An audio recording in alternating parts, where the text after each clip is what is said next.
大手印，本就是傅以纯阳之火修炼。是的，功法更是心境。怎么可能？哼，突破武技，也只是后天。突破不利。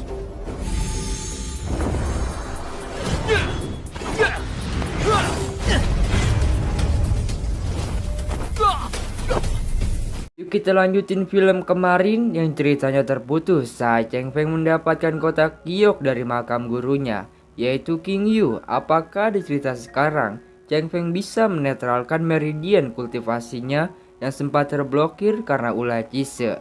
Cukup, tanpa banyak basa-basi lagi, yuk guys langsung saja kita masuk ke cerita filmnya. Melanjutkan di sisi Cheng Feng yang mendapatkan kotak giok dari gurunya, namun dia kebingungan dalam membuka kotak giok tersebut.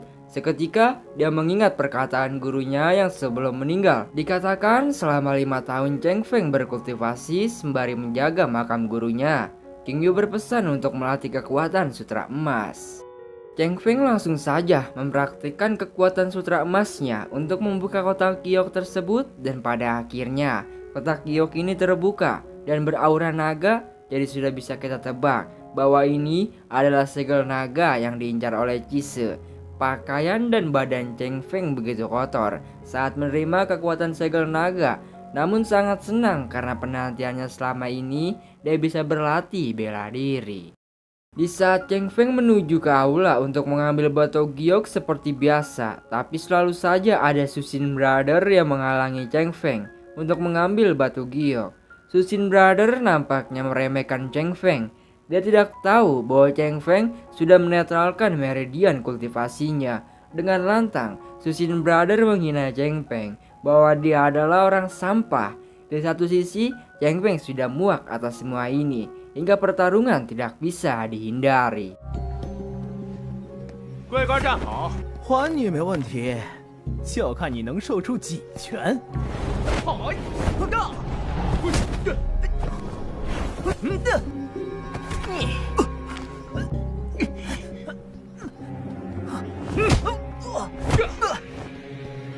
你在乾元宗恐怕会更加难过。燕青雨当初真是瞎了眼了。下面替我向你师父问候。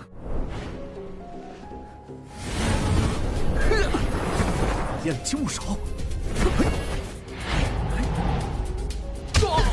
这算是中的对手，不自量力。陈凤，你找死！师傅赔罪的。出言不顺。晴儿，师傅，5年了。 Susin Brother yang selama ini menindas Cheng Feng kini harus merasakan nasibnya seperti Cheng Feng waktu masa junior. Kini Susin harus menerima keadaan yang pahit. Meridian yang dia punya sudah dihancurkan. Di sisi Sun Bao melihat anaknya jadi seperti ini, dia tidak terima dan ingin membunuh Cheng Feng. Tapi tidak semudah itu, dia harus melewati Paman Hancong terlebih dahulu. Tapi Sun Bao malah memilih untuk pergi begitu saja. Di perjalanan Cheng Feng, Paman Hancong terheran-heran kenapa Cheng Feng bisa begitu mengejutkan. Sudah berada di tahapan tingkat 3. Setelah Cheng Feng menjelaskan kenapa dia bisa secepat ini, Paman Hancong mengingatkan Sun Bao pasti akan membalaskan dendamnya karena Susin sudah dipermalukan oleh Cheng Feng. Lalu Paman Hancong dan Cheng Feng pergi ke paviliun bela diri untuk mendasarkan Cheng Feng yang belum paham akan bela diri.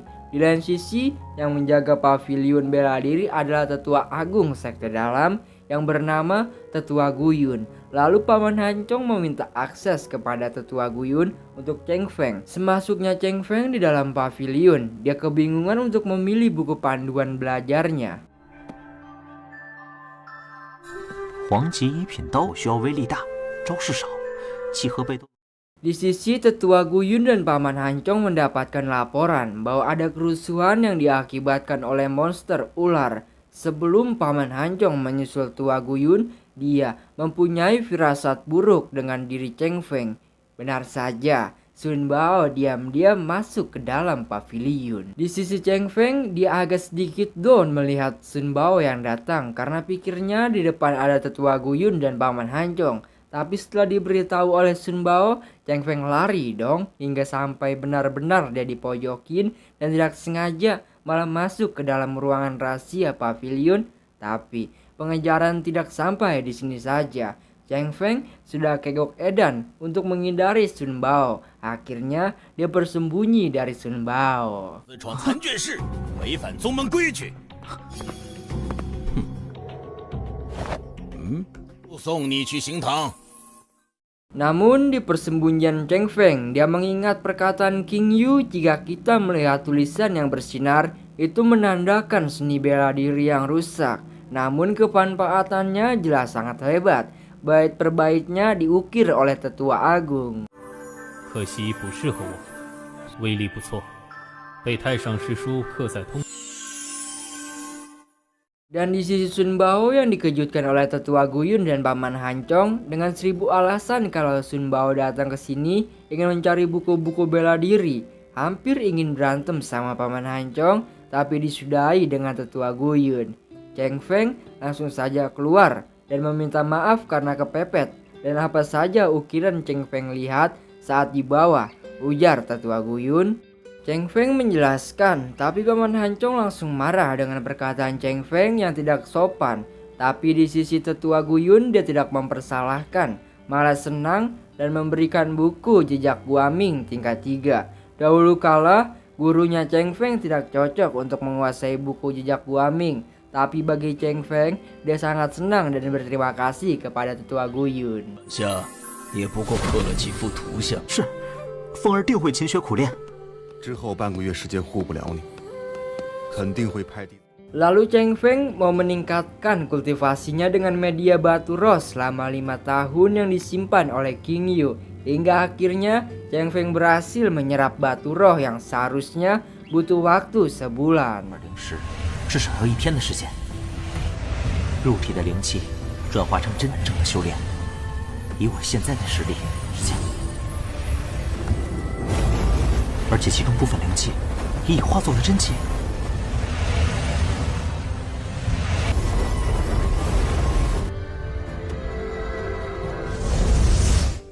原本至少1个月的事情，竟然只用了1日夜。 Lalu waktunya Cheng Feng mempelajari buku jejak Guaming dari Tetua Guyun untuk menguasai tapak tangan. Lalu ketika Cheng Feng melemparkan batu roh ke dalam air sungai, seketika batu roh dimakan sama monster naga dan langsung menyerang Cheng Feng sampai terpental. Untung saja ada Tetua Guyun yang menolong Cheng Feng. 出来，一定要出来呀！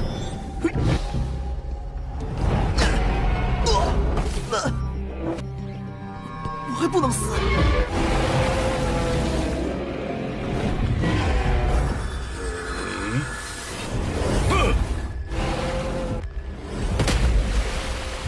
Baru kali ini, Cheng Feng melihat tapak Guangming yang sangat hebat dari Tetua Guyun. Yang awalnya Cheng Feng terluka di tangan kanan, meskipun nantinya sembuh, Tetua Agung khawatir tidak akan bisa menguasai tapak Guangming. Tapi masih ada tangan kiri jika Cheng Feng betul-betul ingin mendalamkan teknik Guangming tersebut. Lalu Tetua Agung memberikan sedikit arahan jika tapak Guangming tercipta tergantung keyakinan dari hati mereka bahwa tapak Guangming itu ada. 太上师叔祖指点，何谓光明？乃是至刚，掌印犹如煌煌烈人法，更是心境。 Di malam hari di mana Cheng Feng berada di atap rumah, benar saja perkataan Paman Hancong yang mengingatkan kalau Cheng Feng agar berhati-hati dari Sun Bao. Dia pasti menyuruh muridnya untuk menghabisi Cheng Feng. Tapi terlalu EZ bagi Cheng Feng sekarang, sangatlah mudah melumpuhkan para murid-murid Sun Bao. 我只是奉命行事。记下了。你大胆！光明大手烟本就是复以纯阳之火修炼。是了，功法更是心境。怎么可能？哼，突破武技，也只是后天。不破不立。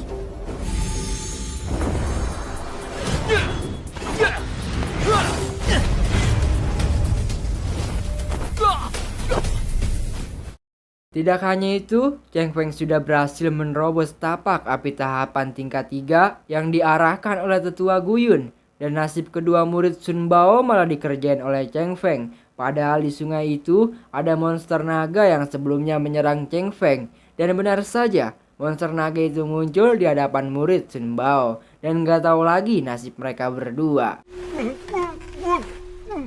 水间多妖兽，珍重啊！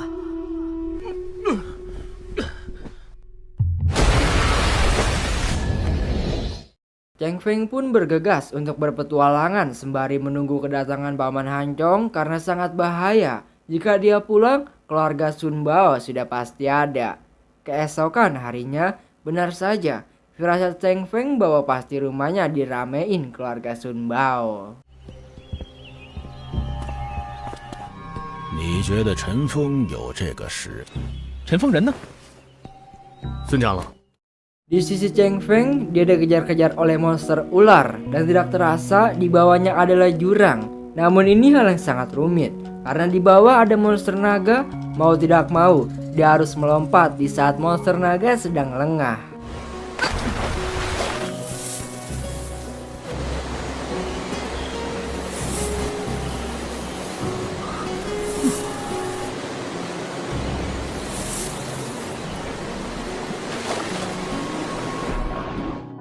Di malam hari, Cheng Feng melanjutkan kultivasinya hingga menerobos ke tahap tingkatan 5.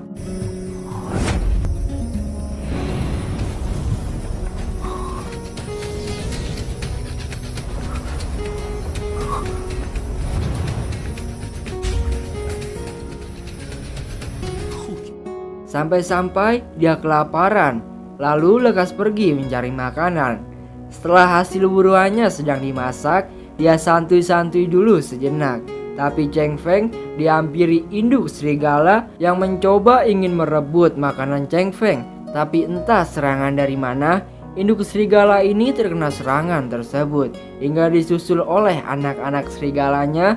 Seketika ingatan Cheng Feng menjadi flashback waktu di saat kehangatan Cheng Feng bersama King Yu. 你是不是要出远门？ Cheng Feng pun menjadi akrab dengan para binatang serigala. Di larut malamnya, serangan kembali lagi hingga induk serigala mengorbankan badannya untuk menyelamatkan Cheng Feng dan anak-anaknya. Ternyata ada seorang yang tiba-tiba di hadapan Cheng Feng. Di sisi lain, monster ular sudah mencium keberadaan mereka semua. Di posisi Cheng Feng, ternyata seseorang yang menyerang serigala ini adalah pangeran dari sekte Kingmu. Dia bersama ajudannya sudah mengincar serigala tersebut. Namun Cheng Feng mencoba bernegosiasi kepada mereka agar tidak melukai para serigala ini, tapi malahan berkhianat dari hasil perjanjian tersebut, sehingga induk binatang ini harus mati. Tidak lama dari itu, monster ular sudah sampai sehingga Cheng Feng dan anak serigala melarikan diri.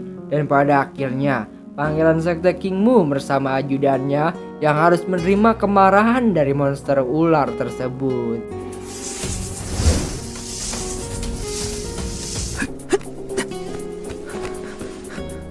别慌，黑血蛇的目标会。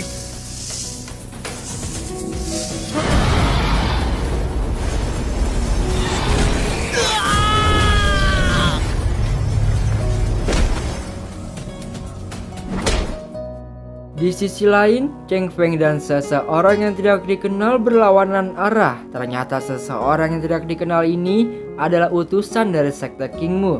Tapi sayang, nyawa pangeran Sekte Kingmu sudah tidak bisa tertolong. Lalu ajudan pangeran ini menjelaskan atas kejadian yang ditimpa mereka sebelumnya.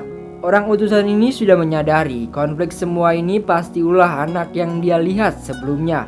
Dari penampilan dan kultivasi Cheng Feng, mereka sudah bisa menebak bahwa Cheng Feng berasal dari sekte King Yuan. Hingga orang utusan sekte King Mu ini ingin membalaskan dendam kepada Cheng Feng demi menaikkan jabatannya di sekte King Mu. Part 2 kali ini diakhiri oleh kekalahan pangeran dari sekte King Mu. Karena pada dasarnya apa yang kita perbuat itulah yang akan kita dapat. Oke, sampai sini aja. Terima kasih buat kalian yang sudah senantiasa mengikuti series ini bersama saya. Tidak banyak kata dari saya karena saya hanya butuh subscribe dari Anda. Saya Aura Film, cabut dulu. Wassalamualaikum.